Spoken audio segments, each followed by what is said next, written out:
Hello बच्चों, तो चलिए इस प्रश्न को पढ़ते हैं। यदि दो वृत्तों जिनकी त्रिज्याएं 5 इकाई हैं परस्पर 1,2 पर स्पर्श करते हैं तथा उभयनिष्ठ स्पर्श रेखा का समीकरण 4x + 3y = 10 है, तब वृत्त जिसका एक भाग सभी चतुर्थांश में हो का समीकरण है। यहाँ पर देखो ये 4 विकल्प दिए हुए हैं और हमें सही विकल्प बताना है कौन सा होगा। ठीक है, तो प्रश्न में आगे बढ़ने से पहले इस प्रश्न से संबंधित जो मुख्य उदाहरणा है देखो उसकी हम चर्चा कर लेते हैं। तो देखो यहाँ पे मुख्य उदाहरणा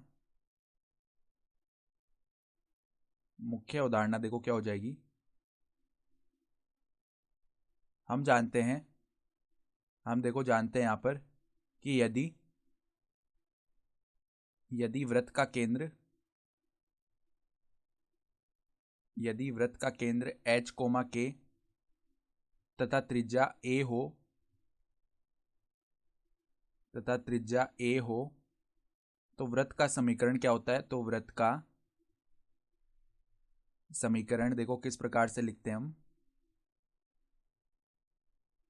वृत्त का समीकरण देखो हम लिखते हैं x - h इसका स्क्वायर प्लस में y - k इसका स्क्वायर बराबर में आता है a स्क्वायर।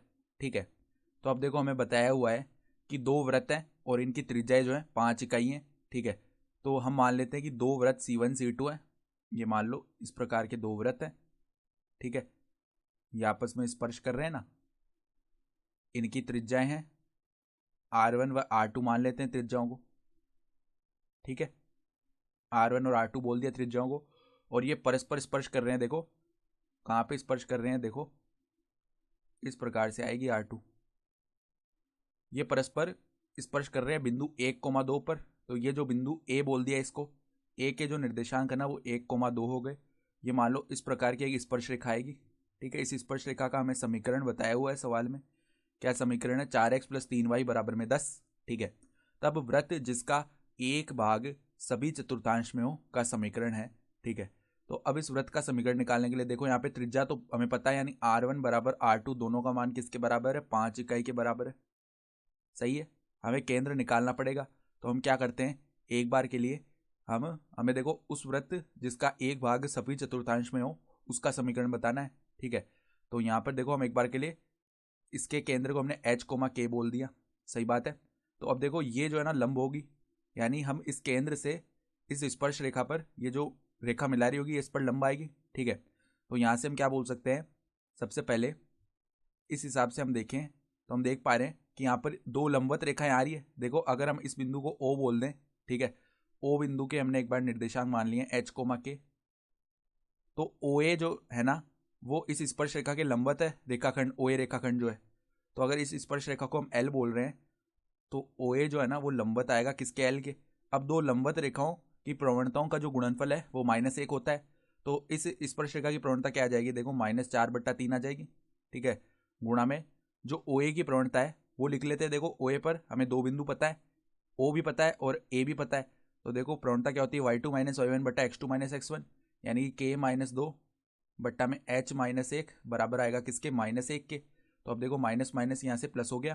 तो अगर हम मान याद कर रहे हैं किसका, k -2 में h -1, इसका मान अगर देखें ना तो ये किसके बराबर आ जाएगा, देखो 3/4 के बराबर आ जाएगा। यहाँ से गुणा कर लेते हैं तो देखो 3h वज्र गुणन कर रहे हैं, 3h - 3 बराबर में देखो किसके बराबर आएगा, 4k - 8 के।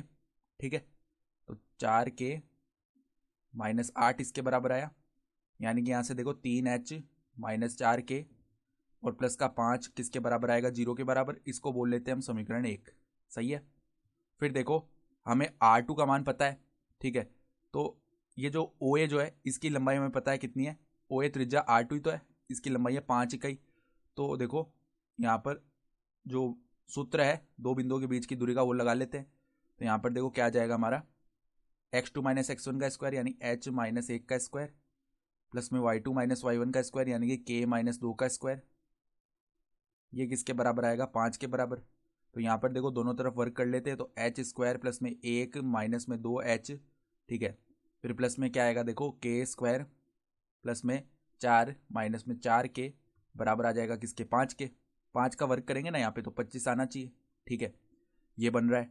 तो अब अगर हम ध्यान से देखें हम क्या करते हैं, यहाँ पर 4 + 1 5 हो गया, और 5 को उस तरफ भेजेंगे तो 20 बन जाएगा ना। तो एच स्क्वायर प्लस में के square minus 2h minus 4k बराबर में आ गया 20।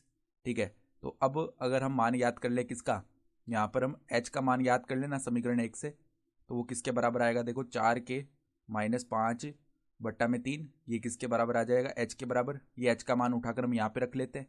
ठीक है, तो 4k माइनस 5 बट्टा 3 इसका स्क्वायर, ठीक है, प्लस में यहाँ पर k स्क्वायर है, माइनस में 2 गुणा h का मान है 4k माइनस 5 बट्टा 3, माइनस में क्या है, माइनस में 4k, ये किसके बराबर आ रहा है, 20 के बराबर आ रहा है।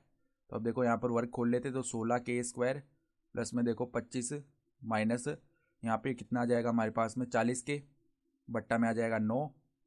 ठीक है, प्लस में है k स्क्वायर माइनस 2 को, मतलब 2 को अंदर गुणा करते हैं केवल। ठीक है, तो 8k माइनस का 10 आएगा बट्टा में आ जाएगा 3 माइनस में 4k बराबर में 20। तो यहाँ पे लेसा लेके पदों को उस तरफ भेजते हैं। ठीक है, तो अब देखो 16k स्क्वायर लेस है 9 आएगा ना, 3 और 9 का लेस है 9 आ गया, तो 16k स्क्वायर प्लस में देखो पहले माइनस का पद लिख लेते हैं, माइनस का 40k है और यहाँ पर प्लस 25 प्लस में आ जाएगा 9k स्क्वायर।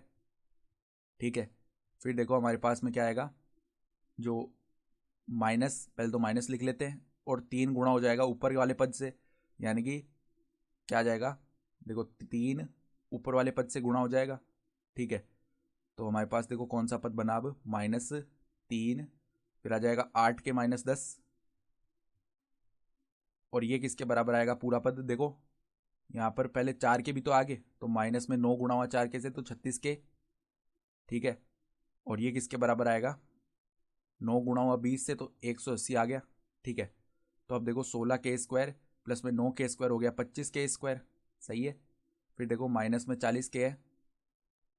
ठीक है, फिर देखो यहाँ पर प्लस का क्या है 25 है, माइनस में यहाँ पर 24k आ जाएगा, प्लस में आ जाएगा 30 माइनस 36k, यहाँ पर बराबर में 180 है।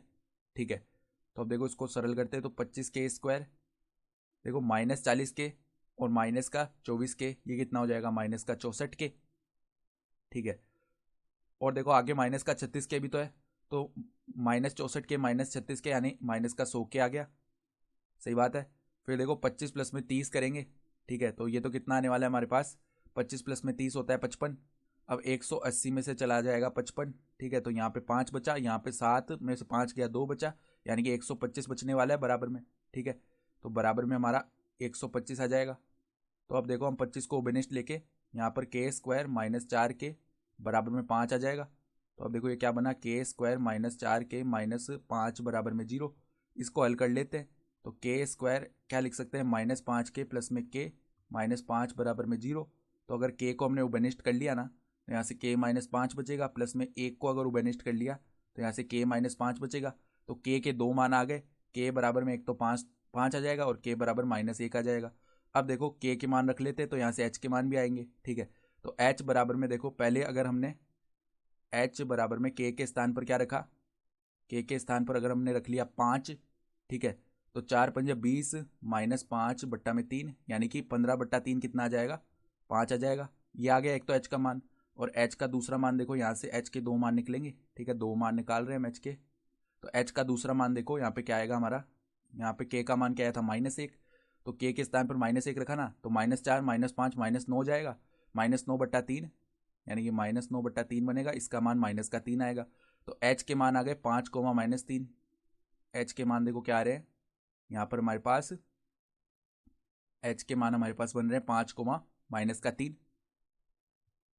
ठीक है, तो अब देखो ये हमारे पास केंद्र आ गए 2, तो ये दोनों केंद्र को बताएंगे, जो ये दोनों हमारे पास क्या हैं, दोनों जो वृत्त हैं इनके दोनों केंद्र हमें मिल चुके हैं। ठीक है, अगर हम इसको ओ डैश बोल रहे हैं तो इन दोनों के केंद्र हमारे पास आ चुके हैं।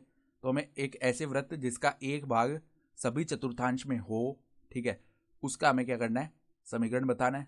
यानी कि देखो हमारे पास में वृत्त के जो केंद्र है वो क्या आ गए हैं, पहला केंद्र आ गया 5,5 और दूसरे वृत्त का जो केंद्र है वो क्या आ गया -3,-1। ठीक है, तो अब ध्यान से देखो हमारे पास में त्रिज्याएं क्या हैं, R1 बराबर R2 बराबर 5 है, 5 इकाई। ठीक है, तो अगर हम ये 5,5 केंद्र वाला वृत्त देखेंगे ना, मान लो ये हमारे पास में है, इस प्रकार का वृत्त आने वाला है, यहाँ पर मान लो ये 5 इकाई है दूरी। ठीक है, और ये वाई अक्ष पर इस प्रकार की 5 इकाई की दूरी है, ठीक है। तो यहाँ पर जो है ये मान लो ये वाला बिंदु आएगा, तो इस तरीके का बिंदु है, ये यहाँ पर केंद्र आ रहा होगा इसका, ठीक है। तो ये जब हम वृत्त बनाएंगे ना, तो अब देखो ये एक्स अक्ष से दूरी भी 5 है, वाई अक्ष से दूरी भी 5 है, तो ये जो वृत्त है ना ये चारों चतुर्थांश में नहीं आ पाएगा। ये वृत्त जो है ये हमेशा पहले चतुर्थांश में ही रहने वाला है, ठीक है। ये देखो अगर हम इसको आगे बढ़ाएं और, ठीक है, तो इस प्रकार का कुछ वृत्त बनेगा जो कि क्या होगा, देखो यहाँ पे सही से नहीं बन पा रहा है, स्पर्श करेगा, मतलब ये एक्स अक्ष को भी स्पर्श करते हुए जाएगा, अर्थात ये पहले चतुर्थांश में ही रहेगा। ये आपको समझ में आनी चाहिए बात, ठीक है। 5,5 वाला जो वृत्त है वो पहले चतुर्थांश में रहेगा। यानी कि हमें कौन सा वृत्त ज्ञात करना है, हमें वो वृत्त सवाल में पूछा गया है जो कि क्या हो, जिसका एक भाग सभी चतुर्थांश में हो। तो ऐसा वृत्त तो दूसरा वाला वृत्त होगा जो कि -3,-1 है, ठीक है। क्योंकि यहाँ पर देखो इसकी त्रिज्या 5 इकाई है, तो ये जो वृत्त है ये सभी चतुर्थांश में आएगा, इसका एक भाग। तो अब देखो अभिष्ट अगर वृत्त का समीकरण लिखे ना, अभिष्ट वृत्त का समीकरण, अभिष्ट वृत्त का समीकरण देखो अगर हम लिखना चाहें तो वो क्या आएगा, देखो सी बोल देते हैं इस समीकरण को। तो उसका केंद्र क्या हो जाएगा, देखो ये लेंगे -3,-1, तो x प्लस में 3 आ जाएगा इसका स्क्वायर, प्लस में देखो y प्लस में 1 इसका स्क्वायर, बराबर में देखो त्रिज्या कितनी है, 5 इकाई है ना, तो 5 पंजे 25 हो जाएगा। तो यहाँ पर देखो इसका समीकरण क्या आएगा, एक्स स्क्वायर प्लस में 9 प्लस में 6x प्लस में y स्क्वायर प्लस में 1 प्लस में 2y बराबर में 25। तो यहाँ से देखो सरल करते हैं तो एक्स स्क्वायर प्लस में y स्क्वायर, ठीक है। फिर देखो प्लस में क्या आ जाएगा हमारा 6x प्लस में 2y, फिर देखो यहाँ पर 9 + 1 10 हो गया, 10 - 25 यानी -15 बराबर में आ जाएगा 0, ठीक है। यानी कि अगर विकल्प देखना चाहें तो हम देख पा रहे हैं, देखो कौन सा विकल्प हमारा सही विकल्प हो जाएगा। यहाँ पर देखो हमारे पास किस तरीके के पद आ रहे हैं, 6x प्लस में 2y, ठीक है। तो हम देख पा रहे हैं देखो यहाँ पर कौन सा विकल्प हमारा सही विकल्प आ रहा है। तो जो विकल्प बी, और देखो विकल्प कौन सा है, जी नहीं, बिल्कुल विकल्प बी है ऐसा विकल्प जो कि हमारा सही विकल्प आ रहा है, ठीक है। तो विकल्प बी हमारा सही विकल्प हो गया। तो आशा करता हूँ कि आपको ये प्रश्न समझ में आया होगा। धन्यवाद।